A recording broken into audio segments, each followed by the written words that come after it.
महत्वाची बातमी समोर येते आहे। पूजा खेडकरचा आणखीन एक प्रताप समोर आलेला आहे। आता पूजानं दिव्यांग असल्याचं सांगून यूपीएससी परीक्षेत सूट मिळवली असल्याचं कळतंय। पूजा खेडकरनं दृष्टी कमी असल्याचा दावा केल्याचं देखील वृत्त आहे। दिव्यांग गटातून निवड झाल्याचं शासकीय संकेतस्थळावरून कळतंय।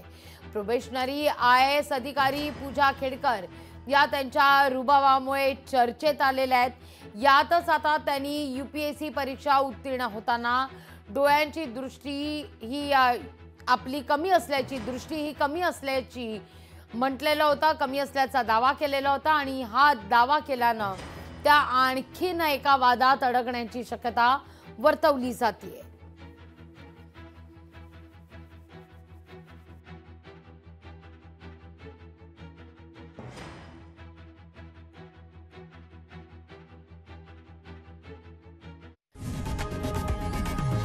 लोकशाही मराठी ऐका, पहा, जागरूक रहा।